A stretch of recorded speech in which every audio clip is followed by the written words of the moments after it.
Guys, welcome to Northwest Connection. This episode, Wot Gorilla swings into the Northwest Connection studio.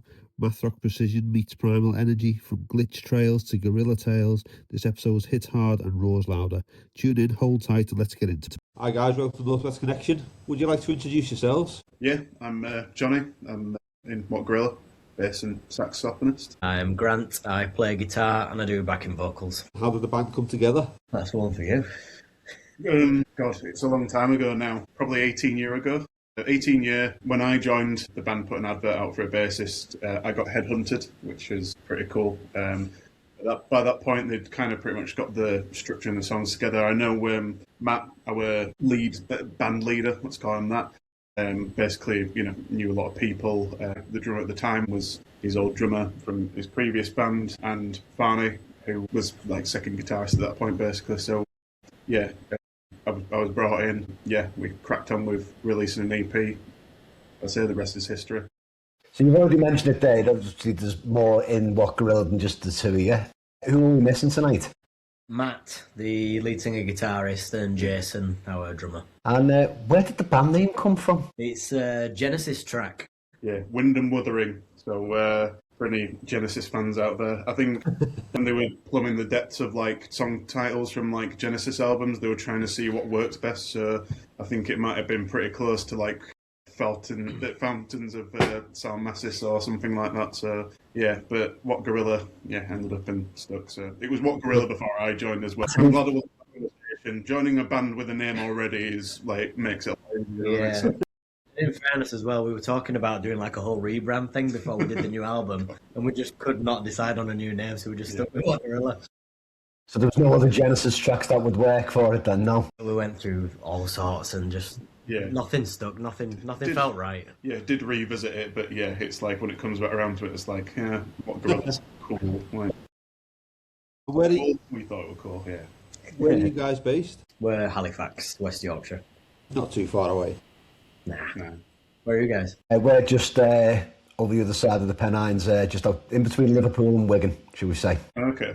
So what's your musical background and how'd you get started, one as a bassist and a saxophonist and then as a guitarist as well? Do you want to take this to begin with? Yeah, I've been playing guitar since I was about 13 or 14. My dad just got me a guitar one Christmas. My dad's really into his classic rock, AC/DC, Led Zeppelin, all the classics. And he just bought me a guitar, and I didn't ask for one. I didn't particularly want one either.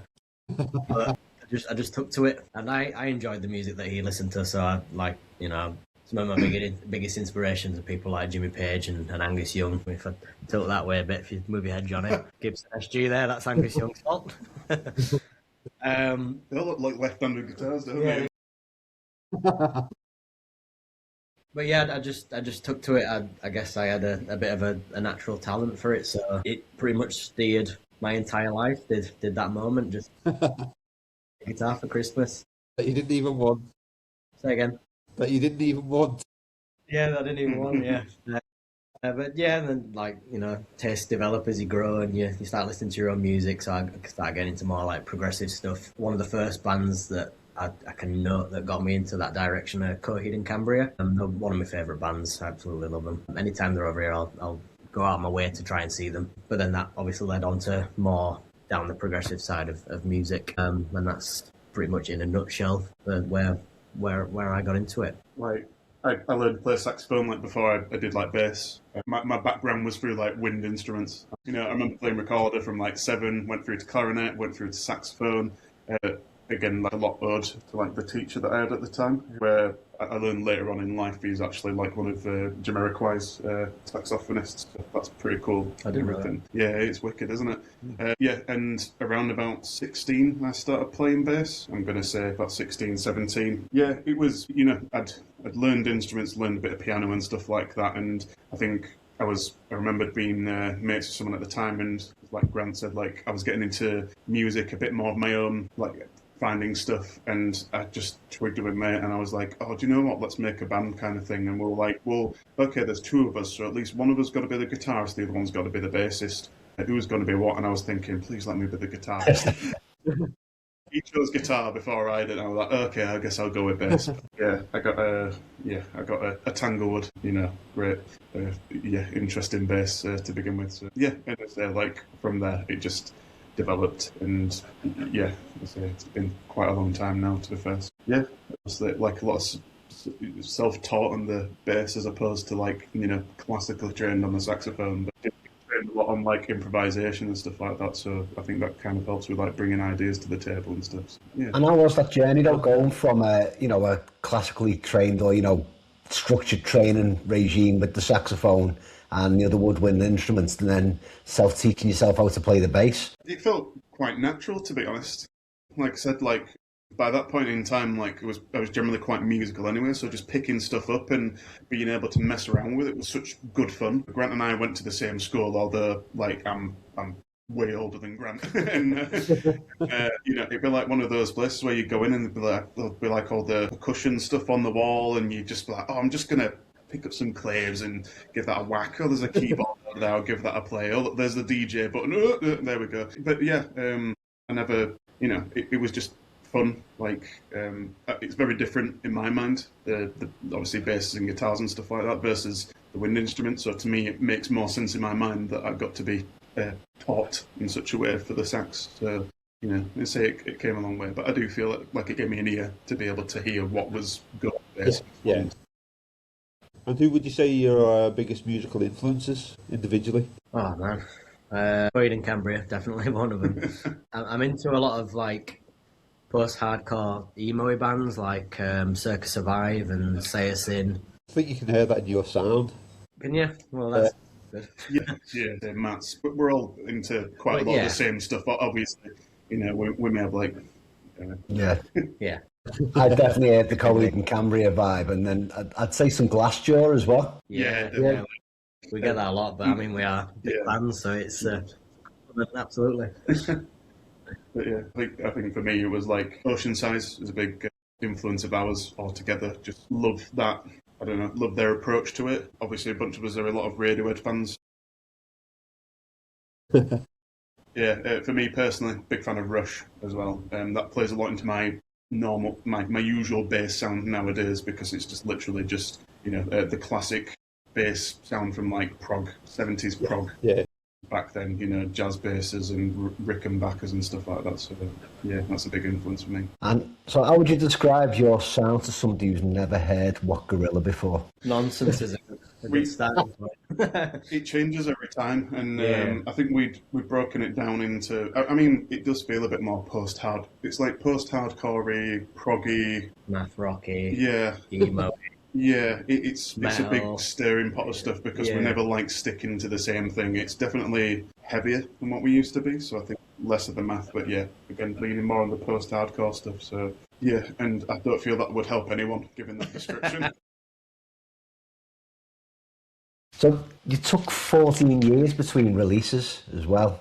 What surprised you the most about making music together again? Well, it were my first time making music with the band. So after Angel Numbers, the previous EP that came out in 2016, 2017? Yeah. I think I joined the band in 2018, and we were probably writing from pretty much day one. Yeah. After I'd learned like songs to play live and stuff, we got straight into the writing process. I've been a fan of the band for as long as it's been a band, so for me it was like a dream come true to like get in the rehearsal studio and to be writing with these guys. It was amazing for me. But the writing process, a lot of it is Matt comes to the room with pretty much a whole song for a lot of the time, and we just chip away at it together. I suppose it's a lot like when people are carving something out of marble, you just keep chipping little bits away at it until you're finally happy with what you end up with. And when you look back at the first version of the band, is there anything that still hangs around now? Me and Matt, to be fair. Yeah, because it is interesting. Obviously, back in 2012, it's like half of the band has been and gone since then. Like, I don't think it was that long afterwards that we that Farney left. So we were a three-piece. We then led in with the very imaginatively titled "And Then They Were Free," which again is nicking another Genesis reference. For me, it was like quite cool dipping into. I've been a big fan of power trios again, like the Rush stuff and things like that. But it did feel like it made more sense. We'll put it this way: like when Grant joined, we had another guitarist join. So I think there was one point where we had 3 guitarists in the band, leaning a lot into the whole idea of there's loads of bands that were like that do have like 3 guitarists and stuff like that. But I've known Grant for actually a very long time. Like best mates with like my little brother. We have a lot of background history together, and then it's just he turns up and he's like, I'm joining your band kind of thing, and I'm like, what? kind of thing. But yeah, like it's really good. I've known that Grant's always been ridiculous with guitars, like in a good way. He's been incredible at playing guitar, so him joining us and knowing his influences and likes and personality and stuff like that was just a great fit. So yeah, it's been different. But I think that this is like, it's pushing it in that direction that we're loving at the moment in times. So, obviously, been going a long time now. What's the most unhelpful piece of advice somebody's ever given you about being musicians? Unhelpful? Yeah.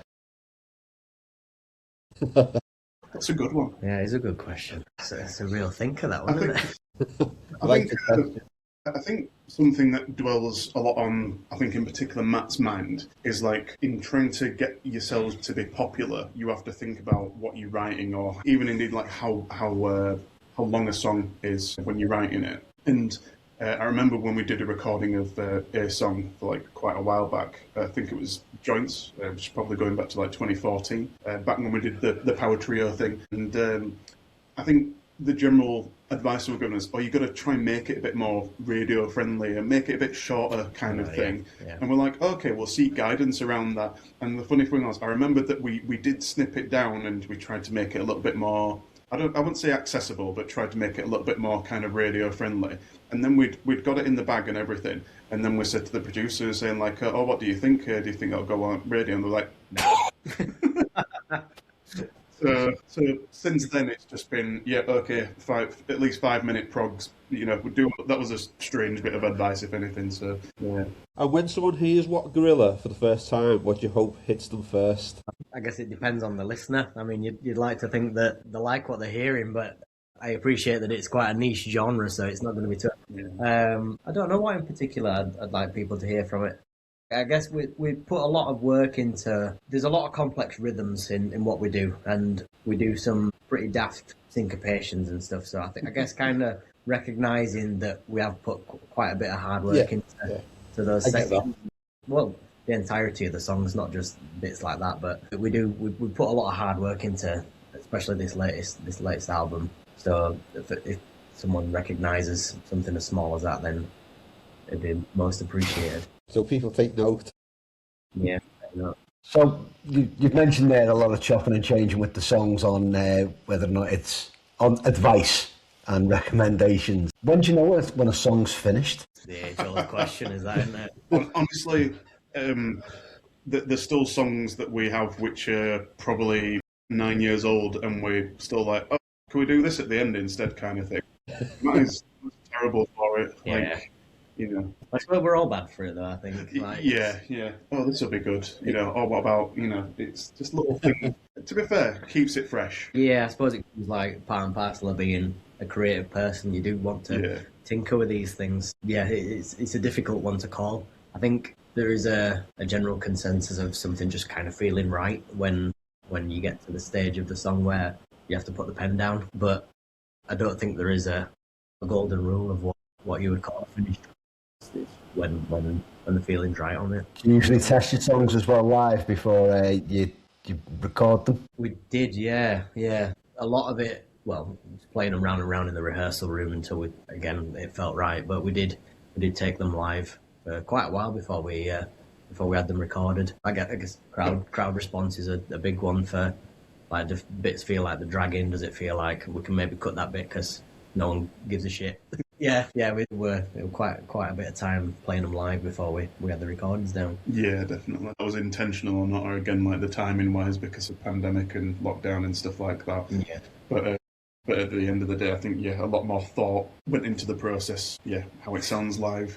Grant does a lot of recording anyway, but he's got a good head for that kind of like pre-production stuff. What do we do to get it nailed down?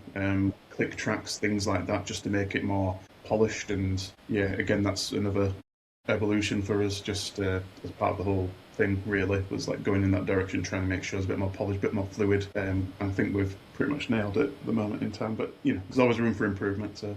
And do you have specific roles in the band beyond your instruments, like your booking and your social media and your artwork? Yeah, I think definitely we do.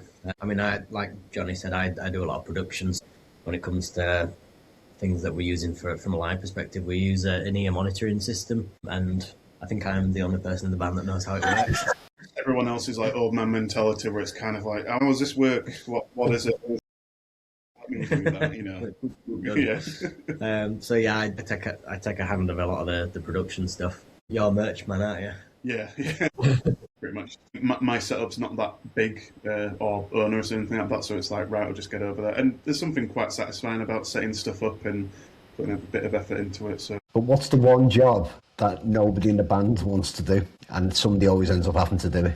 Well, lugging gear.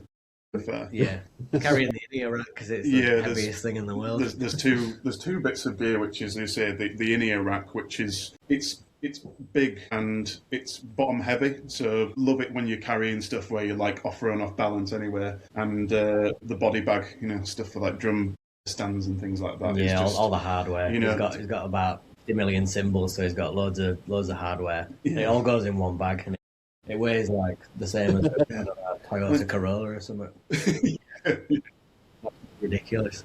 To add to that, I think my job I don't particularly like, that we don't have to do anymore, is booking the gigs. We've got a good friend, Matt Purden, Black Hills Management is his company goes under. He does all of our gig bookings, and in fairness to him, I don't think we'd have done half the gigs that we would have done in the past couple of years if it weren't for him. So need to give a shout out to him because he's helped us out massively. The amount of energy that goes into that, and it's like, to have someone who's enthusiastic helping us out with that, it allows us to focus on our craft. Yeah.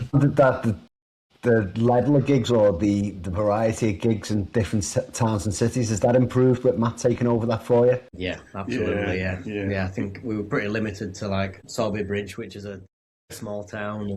In Halifax, we might go as far as Leeds, but further afield gigs were few and far between. And I mean, you've seen that we've just done a 2-week tour, and that's all Matt's doing, along with Ash at Drongo Records, who's put our vinyl out. He's helped out a lot with those gigs. But yeah, no, without those guys, we'd be still. There's a lot more thought than just like, okay, I'm going to get you guys a gig. It's like, well, who's going to be playing alongside you? We've been fortunate enough to make friends with Pleiades over in Manchester, where it's like we've done a few gigs with them. They're a good bunch of lads. We're going to be doing more dates with them in the future, and it's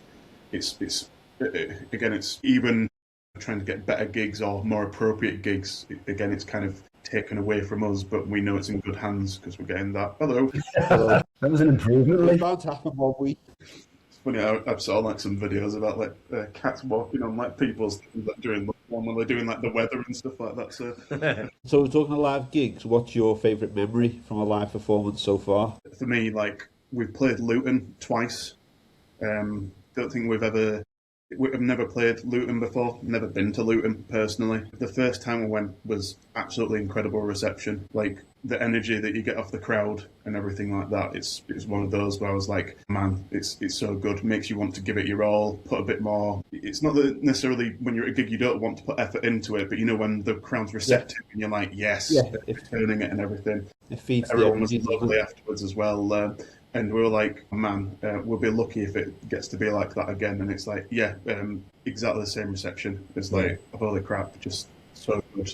That was the cherry on top, because it was the last date of the this like past 2 weeks, and like, what a way to finish. Like, if you'd finished it with everything else, it's like, it was incredible for me. I think that's the first time Luton's been mentioned as well. It's not a usual place that people mention. We don't know what it is about it. It's like, it's just a special little spot, really, isn't it? It's a place called the Castle, and it does seem like a bit of a rock bar, dive bar kind of vibe to it. The first time we played there, we had a mosh pit, and we never have mosh pits. But yeah, they're just like incredibly receptive people, and cheering and throwing themselves about and stuff. It's amazing, yeah. Awesome.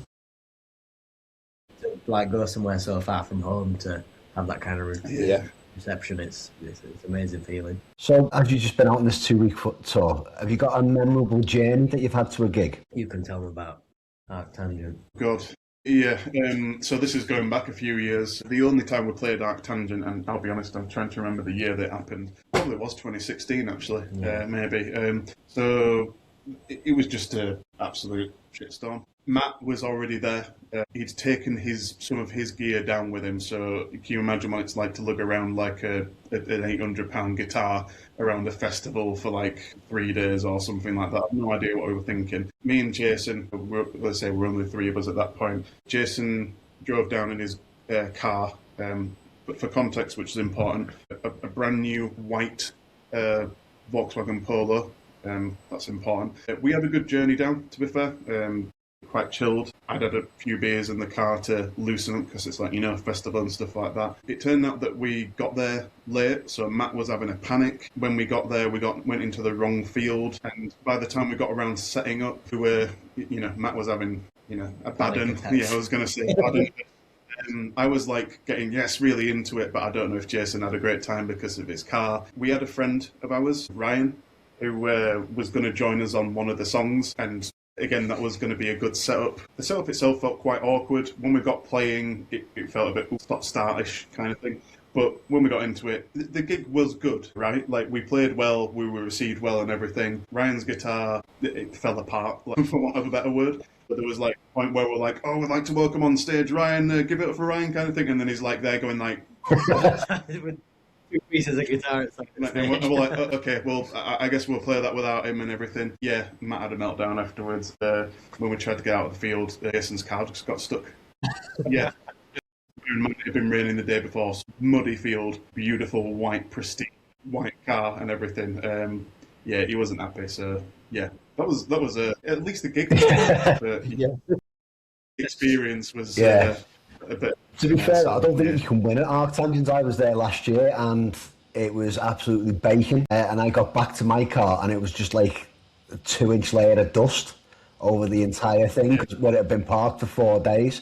So obviously then trying to clear the windscreen off, it just wasn't happening before I could even get out to the field. Yeah. I mean, there's a picture of us at the last time 3 of us were at Arctangent. It's like, it's usual festival get up. Like, I think Grant and Jason came along for the day, so they were dressed up and like, looking fresh and everything. And then there's me wearing a shirt, shorts, and wellies and like a hat. And it's like, I look like I'm on a trek to the Amazon or something like that. It just is what it is. Normal festival attire, isn't it? Oh, yeah. Absolutely, yeah. Love it. So what's the dream venue or festival you guys would love to play? Well, I think we would like to do Arctangent again without all the... 2,000 trees, to be fair. Yeah, I mean, either or any, to be fair. Let's not too far out. But venue, I think, especially for the music that we play, I think we'd be reaching like the right kind of people that might enjoy what we're doing at like Arctangent or 2,000 trees. So to be able to play somewhere like that would be a dream come true, really, for us. Okay. So, do you want to talk about the latest release that you put out in February? Yeah. So we've been writing it since about 2018, was it? Yeah. So. And like we've touched on earlier, it was a lot of revisions and really trying to nail it down to be right, because again, it's already been touched on, but it's been 14 years since the last album, so we wanted it to be right. So we spent a lot of time in the rehearsal studio just going over parts and making sure parts feel right, make sure the flow feels right of everything. I think when did we start recording? 23, I think. Yeah, that sounds about right. Yeah. It was at that time, because we, I think by then we'd done a lot of the prep. So pre-production, getting the clicks right and doing the demos for stuff, knowing what we wanted to nail down. Yeah. We did drums back in 2023. Yeah, March 23, I think it was. So this time 3 years ago. Like, I think the album's been ready for almost a year, pretty much. Yeah. I think working backwards, it was like getting those down. I think, again, the nice thing about, Grant and his skills and absolute ridiculous amounts of energy to like put in stuff, it's like we've been able to kind of take our time and actually think about what sounds good what we can add to it and everything like that. And I think that's ended up in like a lot, again, kind of you can bring it to the live show where you've got like, why don't we have this keys or this ethereal sound over the top of something? It's like, well, what? Yeah, we can have that. Why don't we put it live and everything? And it's like, just, that's a game changer for us. There's another element to it, isn't there? Yeah. But yeah, we recorded those drums March 23 in Hope Mill Studio in Manchester. A good friend of mine, Josh Cullen, he engineered it. My background is I've got a degree in music production, but I've not really kept my fingers in it. I guess I know what I'm doing, but to a certain degree, I didn't want us to put all this work in and then have like a naff sound. So we went into a proper studio and recorded the drums properly. Jason did that in 2 days. Yeah, he's a machine, is the guy. Yeah, he's absolutely crazy. We did 10 tracks, I think. Yeah, yeah. So there's a lot more music that we've recorded that's not made it to the album that he recorded on the drums. We did those 10 tracks in those 2 days. He absolutely blitzed it and he was knackered. I think he was wiped out for like another 2 and then I've got a home studio, so we quite leisurely just recorded all the guitars and bass and everything just straight into the computer from here, which was good because we had that other level of like being really picky about things and making sure that things are absolutely right. Yeah, you had the time to do that rather than we did. Exactly. Yeah, we weren't like limited by studio time or paying an engineer to do all these things for us. So yeah, we really spent a good amount of time doing that. Things get in the way, like life things get in the way. So yeah, we got the guitars in, and then it maybe 6 months went by before we started doing vocal recording. Yeah. But then the process happened all over again. So Matt went in and got his main vocals down, and we must have like gone over every single line of it and thought, could we put a harmony here? Could we put a harmony here? Ended up with like these massive stacks of harmony vocals on some parts. There's choirs in a few other songs where we just kept stacking harmonies up. It just adds more. Again, it's like that room to breathe and again just think about stuff like creatively. Like you say, like Grant again. Before Grant joined, we only had like Matt as like the vocalist and me doing backing. But like having Grant in there and another ear, a good ear for like backing and what have you, is able to bring that into the mix where it's like, oh, do you know what I can imagine during this bit? What about this and what have you? And it's like, yeah, that so it adds on to the time, but at the same time, it's like, well, doesn't it sound, just great. So it sounds like you guys like enjoyed the recording process then. Yeah, probably why we took so long doing it. But yeah, all in all, it was just like a really smooth process, and I guess probably not having someone outside the band doing anything did help that, because we all really get on with each other. So it was just a really smooth process. I mean, from my perspective as like the producer on it, it's probably the most enjoyable time I've had recording my own music, because I have my own like issues with that where I don't really like doing it. But to be honest, I don't know why I signed up to do this one in the first place. I don't think you had a choice. I think that was like, might have been it. Grant's gonna record it. So the whole process was just really smooth and easygoing. So did you have the album recorded before you spoke to Drongo Records about releasing it? Yes. So originally we had 10 tracks. Well, we have 10 tracks, I guess. But we reached out to, it was Matt, wasn't it? Matt Purden, our booking agent, that reached out to Drongo, because we were looking at getting it on vinyl, which was, I think from the start, the ultimate goal for this piece of music was to just have something physical to say, we made this. Matt got in touch with Ash at Drongo, and it moved quite quickly, really, didn't it? Yeah. We got chatting in a group WhatsApp chat, and he basically leveled it out for us. Like, we'd sent him over those 10 tracks, and he was like, I love it, it's all great, but if you want it on vinyl, you're going to have to cut it down because it's too much music. 10 tracks and probably about 80 minutes long. So we had to cut a fair few tracks off it. One of them, which is like nearly 12 minutes long, which will see the light of day sometime soon. But we've not got around to getting that out yet. But yeah, the decision process of which ones are going to make it through and which ones aren't, that was difficult. Yeah, it really was. The ultimate goal, something we might revisit in future, is the idea of like the actual full release around the 10 tracks. But yeah, it was like, it was good to again have that kind of outside opinion of like, well, you guys are looking to do it on vinyl, are you? What are you thinking if you're trying to do like a double thing? I mean, initially we were like, well, how much would it be for like double vinyl? And it's like, well, as a record, yeah, I was going to say it's like a, you know, as a record label like Drongo, I'm not going to look at it and go like, well no, just kind of thing. And it's like, okay, I guess so thing. And you know, having to take stuff out of it, it's a little bit like, reluctant to let it go. But I guess in the end, it's like, you know, you come full circle with it. It's like, well, that's what people are listening. They're not going to be thinking of it that particular way. And, you know, people are enjoying it, which is the main thing. So did that affect the track order as well when it was then put onto vinyl? Did you have to go back and completely rethink how you wanted the album to flow? Yeah, we did. So when we had the original 10 tracks, we had them mastered by a guy called Joe Gibb, who's an amazing mastering engineer. But I sent the tracks over in a way that it was going to be like a gapless playback of these 10 tracks. And we had like interludes in between them and all sorts of stuff. So they all just had like a really nice flow, start to finish. And then Ash comes in and tells us that we need to chop songs. And we're like, well, it already works. So how are we going to change it? So we did have to that and go back and get some stuff remastered. But I mean, ultimately, I think it's come out better for it because I feel like there's a really nice flow on the album.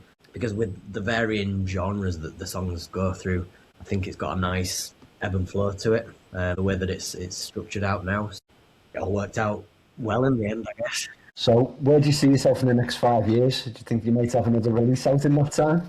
I hope so. I'd like to think so. The position that we've got ourselves in at the moment, the positive position we're in now, is we've got some music ready to release. Once we feel like we're ready to start pushing some more stuff, we've already got stuff on the sidelines to push out that's not even necessarily like B-side stuff, because it was A-side for us at one point. It's just, you know, circumstances meant that we hadn't been able to release it at this moment. So it's nice to know that we've got stuff ready to go. So you're not going to be taking the Tool approach and waiting 14 years again? No, certainly not from my perspective. There's many decades that I feel like I'm giving over to this band, and it's like another 14 on. We're going to move on to the fun questions now. So what would your own personal theme tune be? What, like individual? Or like, God, yours is going to be silly. Come on now. Yeah, mine's, I can't think what it's called now. You do yours. I'm going to have to look on my phone. I'm trying to think. Again, that's quite a good one. Do you know the song Spanish Flea? Yeah, I think you'll know it, but not. I feel like I do. It's, I'll find it. Yeah, we know a lot of that, don't we? Probably the reason is, so the live set, we play to a click track, and we have like stuff that plays in between the songs. And I guess like more than the amount of times I can count on both hands, I've slipped it in at rehearsal. Just that's come on in the backing track, and we're all just like belly up laughing about it. But it is catchy. I mean, it's going to be stuck in my head all night now that I've heard that's it. Thanks. Sorry. I keep thinking, like, I remember this time where I had an old car. So back when Si was in the band, I think I remembered. I think at the point where I couldn't really afford like a great car, I had like a Hyundai Accent, which is like old people car. Let's just call it. And I remember. You've got one of them, haven't you, Lee? Like, I mean, yeah, but yeah, we were like pulled up at the traffic lights, and Si pulled up next to me and they'd rolled the windows down and they blasted out the theme tune from Curb Your Enthusiasm. It was great because they were like, "Oh, it's a Larry David car kind of thing." That's kind of, you know what? It's sometimes what your life feels like, isn't it? It's like this mixture of interactions and then the most fucking awkward things ever in the world. So yeah, I'll go in that direction. Good answer. What's the most pointless piece of gear that you've got in your setup that you won't get rid of? I've got a wireless guitar system, and we play on stages that I could probably use like a 2-foot cable on. Definitely unnecessary, but it makes me feel special, so I'll keep it. You're not one for exploring the air? No, I pretty much stand in one place the entire gig, so. For me, I guess it's plectrums, because I play with fingers, and It's literally just like, well, you never know if you need it. Do I have any on me now? No. It's literally sometimes where you might be hammering it and then it's like, oh, I might need a plectrum for it. But then it's like, well, I never use it anyway. But I want to have that Nice to backup have. kind of thing. Yeah, exactly. Better to have and not need than need and not have. Yeah, because you never know if your fingers are going to fall off or, just, If you want to carry on playing bass if your fingers fall off. Yeah, exactly. Kerry from Bad Owl said this was a shit question, but I'm going to ask it anyway. If you only listen to one album for the rest of your life, what would it be? Why she said it's a shit question, because it's a really hard one to answer, isn't it? Just been trying to defend it on social media, though. Yeah. It'll be like totally valid for like 6 months, and you're like, yeah, absolutely fine with that. And then if it happens, you're like, wait, no, changed my mind already. And we do operate in no backseas, so once it's out there, it's out there. Well, there we go. Yeah, I mean, That's mine. that is a good one. Good Apollo, Coin and Cambria. I can listen to that album in its entirety and never get bored of it, so that'll have to be mine. It's a good one. Oh man, I don't know. I'd be like, oh, can I just have a discography? But that's cheating, really. God damn it, I'm struggling. What about the best of the Beatles? Oh, I'm the only Beatles fan in a band that hates the Beatles. So yeah, It's a that's strong fun, word. isn't it? Well, Despise. yeah. Yeah. What is it now? What are you listening to a lot of now? I mean, okay, let's play it safe. If I say Ocean Size Frames, because it is like an absolutely incredible album. Like I love revisiting it and everything like that. And yeah. I'll go with that. Play it safe. Okay. If you could collaborate with one famous musician, past or present, who would it be? Stick with the Ocean Size thing with Mike Van Aert. Like Van Aert. Yeah. Did we want to go a singer approach or like? Because I would say like Anthony Green would probably be an interesting one. Yeah, Anthony Green, Circus Survive. Yeah, I mean, yeah, a lot of the Ocean Size lads, I say Mike Van Aert would be pretty cool. I think from a musician standpoint, if we had like a featured guitarist for someone on for a solo, some of my influences are people like Guthrie Govan and Nuno Bettencourt from Extreme and all the people who play ridiculously fast stuff. Yeah, because there's Anybody like, else? yeah, it's just like, yeah, that actually is like, feels like Pandora's box almost. You're like thinking like, oh, was this and what have you? Like, I'm a big fan of Steve Brodsky from Mutoid Man, Cave In, all that good stuff, and it's like, I feel like he's a super underrated guitarist, and it's like, and a lot of energy there too. So it's like, and he looks like he'd be fun to work with as well. Yeah. Like, you know, a good lad. And I think he's definitely individual enough with like his guitar playing and his vocals as well, isn't he? You can always tell it's Brodsky. Yeah, like it's funny as well, like how much he's come into his own as he's gotten older. So, like I said, always constant energy, always super happy, and he loves it. And it's like that's great to see all the time. And yeah, it's you can imagine that energy in like in a writing like studio environment. I'll be able to carry it. Oh, that's a good answer. I think that might be my choice now as well. Yes. What's Game tags. the most cursed piece of gear you've owned? Cursed piece of gear. It cursed in the sense that it always breaks. So I think I still own it. I've got Can't get rid of it. I've got an old preamp. It's a Digitech one. Right, so yeah. Hang on, let me rag this thing out for you. So I've got to say, I love the colour of it. it does look cool, but it's a piece of shit. This thing. Oh yeah, I know what that is. Yeah.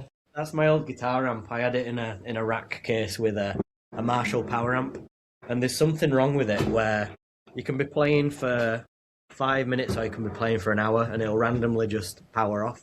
And I don't know why. You have to like press it's one of them power buttons that stays in when it's on and comes out, and you have to like turn it off and turn it back on for it to come back on again. It sounds amazing. It doesn't sound all the time. Has it ever caught you out on it at a gig or anything like that? Has it ever caught you out at a gig where it's just powered down mid-gig? Yeah, all the time, yeah, when I used to use it. I mean, I've had a few different iterations of guitar amps since then, but when I was using it at the time, it were always causing me problems, and I just got on with it. I didn't try and fix it or anything. Still not got rid of it either. No. I can't let go of stuff, that's why I've got too many guitars on the walls. This thing with gear like that, isn't it? Like, you just like, oh, I can't get rid of it, I love you. Well, it's paid for now, so why should I get rid of it? It's like, yeah, blood, sweat, and tears went into buying it, and it's like, I'll be damned if I get rid of it. I've got a fun foot switch with my so I've got a dark glass. I was amp. I was trying to remember which one it is. Microtubes. Microtubes one. It sounds absolutely incredible, but the foot switch, Jesus Christ, I don't know. It takes a few stamps for it to change from one pedal to another, and I'm sure Grant sees me like panicking in the middle of it, and it's like was that bit meant to be like clean? It's like no, it's meant to be heavy. Was it? Oh god, yeah, I got kind of thing. It's mostly just head related stuff. I pushed down ABM head, which I loved, and then it set on fire. So I forgot about that. Yeah, that's great. There's a little fan at the back of it, and it was like, oh, there's smoke coming out of the back of it. So you just have no idea what happened to it to that point. No, you just unplugged it and then just went home instantly. Yeah, I think I left it with someone to try and get fixed for for months, and it was like I don't even know. There was a period of time where I didn't have an amp head, and it's like, how the hell did I practice? I just forget. Were you using my XFX? No, you won't have been. No, I think. I mean, you were using my old Marshall head. That's what you were using. That was it. Yeah. A Marshall triple Super League guitar amp as a bass head. It didn't sound good. Yeah, fun times. I couldn't really afford a new head at that point as well. I spent a lot of money on ABM, funnily enough, and then it's like, right, it doesn't work. Yeah. So, if Wot Gorilla were a flavour of crisp that doesn't exist yet, what would it taste like? Probably all of them put together. Salt and onion. Yeah. Cheese and vinegar. Yeah. It probably would make you do bass face. Cheese and vinegar. Yeah, you eat one and go like that. Robert De Niro flavour. Good answer. Is he playing bass? No, he's just having some crisps. We're going to move on to some quick fire questions now. Vinyl or streaming? Oh, streaming for me, unfortunately. I'll go streaming as well. Long set or short explosive set? Short explosive set, because I get knackered too quick. Whiskey or beer? I'm old, so I'm getting into whiskey. So I'll say whiskey. More specifically, ale for me. Yeah. Loud or quiet practice? Well, it's a bit of both, really, because we're on the in-ear system. So I know we're doing quick fire, but we're going off on a tangent now. If anyone came into our practice, they'd be like, "Well, all I can hear are the drums and drums and a load of men yelling." A new riff or a new pedal? New riff for me. Yeah, new riff for me. I'm not a big despite the collection behind me, I'm not a big gearhead. Yeah, likewise. New riff. Hot fuzz or World's End? Hot fuzz. Yeah, hot fuzz. Love them both, but yeah, hot fuzz is perfect. City life or country life? I'll go for country life. Yeah, I'd agree. Country life. We're green belt boys. Yeah, love a bit of a walk in the country. So yeah. Bacon frazzles or onion rings? Bacon frazzles. Yeah, bacon frazzles. Yeah, no doubt there. We're going to finish with a mystery pie labelled with only a question mark or a milkshake labelled not for humans. You've got to choose one. That sounds pretty good to me. Yeah. So, I mean, at least you know it might be for people as opposed to the milkshake. Why would there be a milkshake made not for people? Slurry for pigs or something? Listen, we're asking the questions here. Yeah. Sorry. Sorry, we're going into deep. I'll go with a milkshake just for the element of surprise. It took about 30 minutes to answer that last question. Well, thanks for coming on, guys. It's been awesome. Anyone out there, go and check out Wot Gorilla as soon as you get a chance to. Thank you. Thank you, guys. Thanks.